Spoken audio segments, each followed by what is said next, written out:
All right, y'all. Y'all already see I got my special guest in the building again. The one and only Wild Bill. And in this episode right here, what I really wanted to touch on with Wild Bill, Diddy. Right now, Diddy is in MDC Brooklyn federal custody. Actually, they said they switched him to Jersey. I didn't hear that one. One of the spots, yeah, they switched him to Jersey. So, my question to you, because I've never been in the feds, and a lot of dudes don't understand that there is a big difference between the state and the fed. So, what happened? What was Diddy's process, his first day like, or his first week? What stages? What is he dealing with right now in the feds? He's dealing with reality. He's dealing with that reality is something else. Because now he used to be the boss, he used to be running things. He's dealing with the mental stress that could break him down. Just going through the reception, going through the orientation, the beginning phases of that, losing his power. When somebody, they mentally rape you, when they tell you to strip butt naked, and they might give him some used drawers. You know, so that right there, that he can't take that. This man probably never wore the same drawers twice in the last 20 years. So they gonna make him put on another man's drawers, another man's clothes that somebody wore prior to him. So that right there could be a breaking point. The whole process, you know, they belittle you. You know, they tell you, well, Diddy a freak anyway, so when they tell him strip, turn around, bend over, let me see that brown eye, make it wink and all that, he's into all that freaky stuff. That's what, so this is, and I need for y'all to understand what he just said. This is what the COs say to you when you are in front of them with your hands on the wall and your and your ass crack spread out. This is what they say. This is how they address you. See what I'm saying? Yo. Yeah, so like I said, that freaky stuff, he probably with all that at first, you know. Oh yeah, they looking at you and all that. So that's like for an average individual, that'll break you down. That's a mental rape. Like if somebody tell you to bend over, spread your butt cheeks in society in the streets, and you a street person, you be like, what? You be ready to knock their head off. But you know, this is what they do. This is they belittle you and they break you down to the lowest form and let you know we got the power. We run this. You're nobody. You're just a number. So he got to endure that at first. You know, wearing the other man's underwear. So that's what they do in NDC Brooklyn. They go in there and bend with all the drawers, whatever. They don't bust open a fresh pack and give it to you. They what size you wear? Or you look like you're a 38 or a 36. Here, boom, get on large or extra large underwears and everything is used. You know? And then you got to take a cold shower. You know? Warm, cold. They don't give you the time to let the shower warm up. You don't got that privilege to let the water heat up. So get in there, take a shower, put this stuff on you. Make sure you don't got no fleas and ticks and crabs and all that other stuff. So like I said, everything is a belittle you process. When I went to jail for the first time, and every time, and they make you go to take that shower, because you're going to go through those first steps where you got to wash up, the water was cold. And some of us, people of the sun, black people, can't take that cold water. And they're not waiting. Get your ass in there. Get in there. So now you got to go through the clinic, and it seems like everybody got an attitude. You making over $70,000 a year. Why you having an attitude?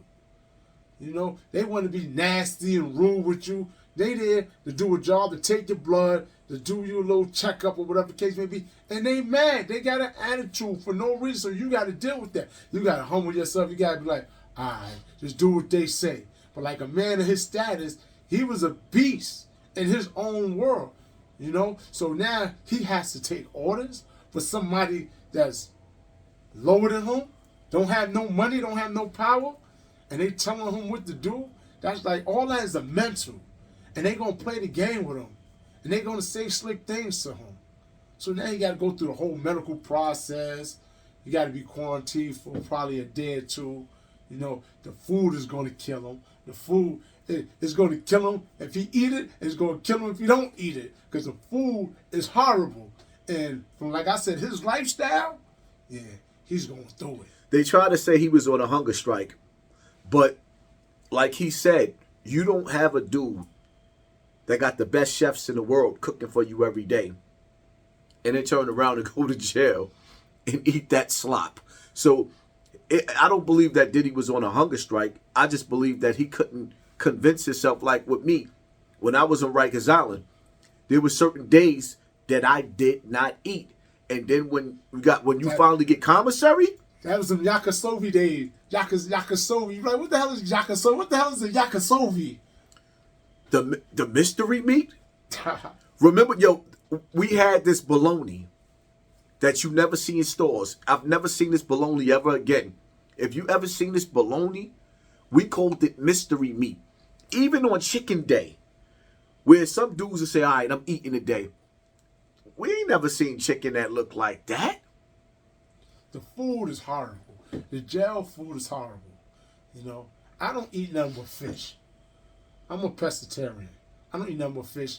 I haven't eaten no chicken, no meat. I haven't eaten pork since the 80s. But I haven't eaten no meat, no chicken since 1994. I cut all that out of my diet.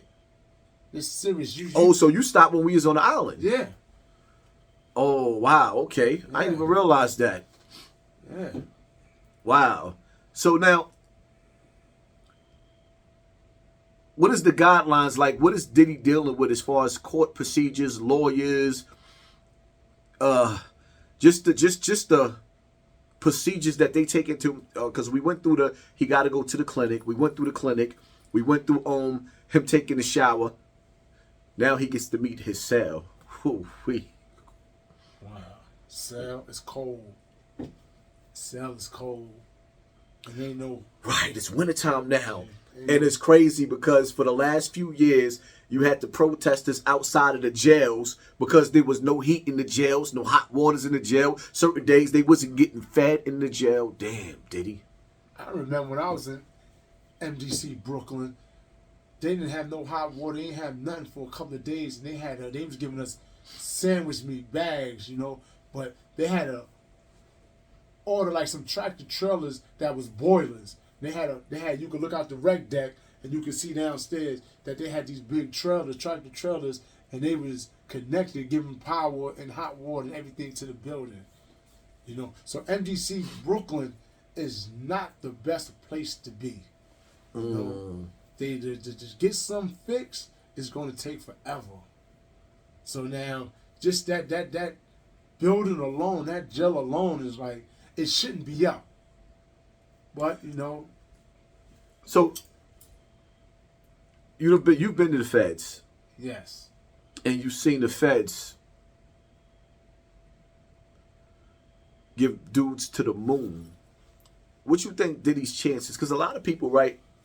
You haven't been to jail. You haven't been to jail. So a lot of these people, they like, oh, he gonna beat the case. No. They bringing all these charges and everything on him, and they gonna keep on finding new evidence and new this and new charges. They gonna keep on, and then when all else fails, they gonna hit him with the Biggie and Tupac murder, because he did get Eric Von Zint $1 million to get Tupac killed, but Eric Von Zint ran off with the money. Eric Von Zint is a Muslim brother too. He was messing with Puff Moms. He had the club zip code on 129th and 7th Avenue, right across the street from St. Nick Project. He was a Harlem legend. His stories about him, but he was Muslim. But he gave this man $1 million to get Tupac killed. And when all these different testimonies gonna come, they're gonna say he had something to do. And with the way the feds work, that giving somebody $1 million to get somebody killed, whether they did it or not, they can still charge you with accessory to murder. You know. See, here's the thing, right? That I tried to tell people is that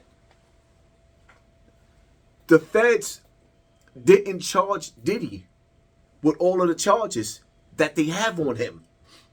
That's how they work. They'll throw a couple of charges out there, And then when you go to trial, when you get ready to go to trial, they're not giving his lawyer an opportunity to prepare for what they're about to do to him. Yeah, they're not gonna give him all the discovery. You can't get most of this discovery until you're about to start trial. So now, a couple of days before you start trial, now the lawyer is getting hit with the rest of the discovery. And like I said, they're gonna keep you in the dark. They're gonna keep your lawyer, your defense lawyers, in the dark to the last minute. They're gonna really railroad Puffy. They're not gonna let him beat the case and run. They're not gonna do him like they did John Gotti and let him get this top lawyer and he beat it, he walked, he's a Teflon Don and keep on getting out. Well, that was the last you ever heard of that. And then what they did with John Gotti, they said, you know what, we're gonna give you a lawyer. We tired of you beating us, and that's when they railroaded John Gotti. That's when John Gotti went to jail. But they're not going to give nobody else that chance, that opportunity. They have a 98% conviction rate. They got a high appeal rate, but you're going to have to do 10, 15 years before your appeal go through. But they're going to take everything from him, and they're going to let him face that. They're going to look at him. They building up his character.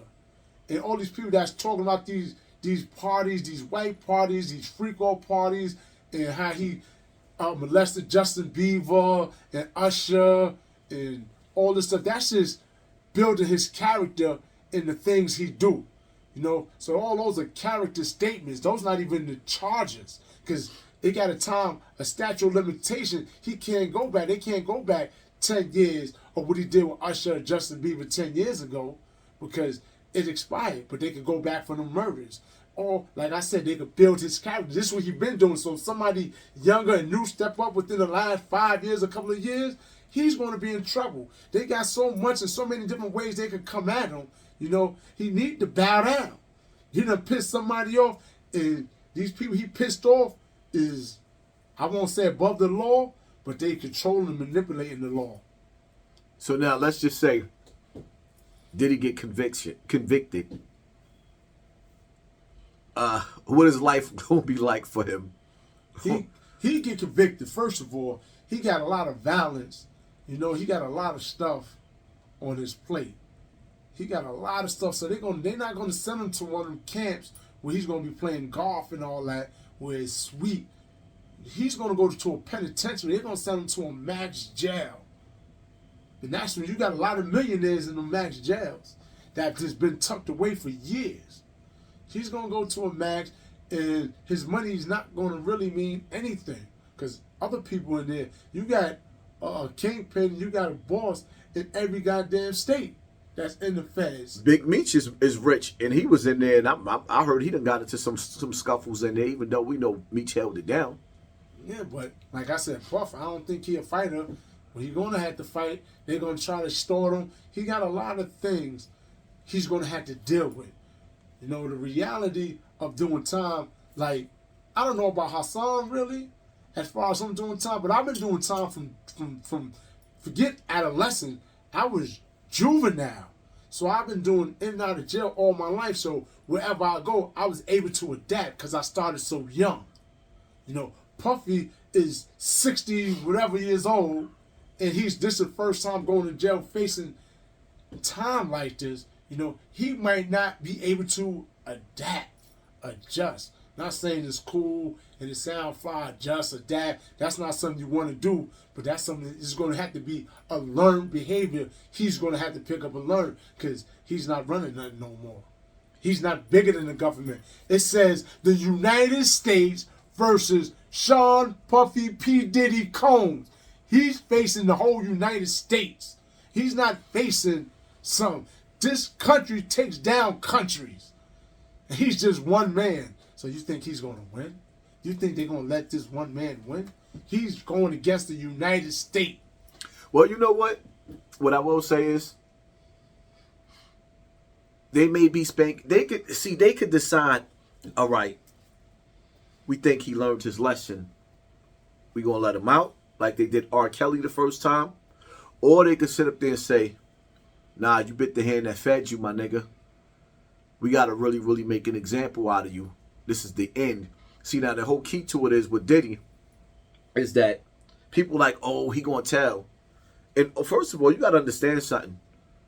The feds might not want Diddy's testimony to bring down the rest of the industry. They might not want that because you got to understand that the industry is ran by the government as well to keep you entertained. They spend billions of dollars to keep you dumb. So it's two ways you can look at this. They could decide, nah, we ain't going to let Diddy take everybody down with him. Or we're going to look for this distraction and this Diddy's list of A-listers that's going to go down with him in a domino effect in the end of R&B and hip-hop as we knew it. Because the reality of it is, I don't think y'all realize it, but when you pay attention to the music game and the way we grew up, Death Row, out of here. Bad Boy, out of here. Rough Rider, out of here. Oh, No Limit, out of here. Even with Baby and Lil Wayne in them. Cash Money, Baby's still around. Lil Wayne's still around. Drake's still around. But the label, it's out of here. Once they went digital, they turned the industry into a graveyard intentionally. They knew what they was doing. And as we move towards this new world order, it brings me to the movie Demolition Man. And that scene when he got unfreezed, Sylvester Stallone, and the commercial came on, the music came on, and it was the Oscar Mayer Wiener commercial. And he asked Shorty, he was like, yo, what's up with the music? And she said, after the war or whatever happened that brought them before the future came, which the times we living in, we in that time right now before we ended up in Demolition Man. She said, music was outlawed. So the only music you listen to is Oscar Mayer Wiener. And when you sit back and you analyze the movie Demolition Man, you see in the movie, guns was outlawed. Wesley Snipes, when he went to go get a gun, he had to go to a museum and break in to get a gun because the guns was outlawed. So we are at the future, or rather we are at the beginning of Demolition Man. But with Diddy, there's a good possibility that he is that centerpiece that's going to be used when we sitting down in front of the United Nations, because now we have one world leader, one world government talking about what needs to be ruled, outlawed, or not outlawed. Are you not entertained? They're going to be entertained. They're going to see Diddy in a few months and see how he looked. They're going to be like, damn, he aged 10 years in 2 months. That's going to kill him. All that cosmetic stuff he was getting, the dyeing the hair, the doing this, the haircuts and all that. This is everyday life. Yo, they showed drawings of him in court, and the drawings look bad. He ain't look like 112 Diddy, Makes Diddy, Bad Boy, Biggie Diddy. He ain't look like Craig Mack Diddy. He looked like inmate 241941586 Diddy. Yeah. On the child. Remember that? We out.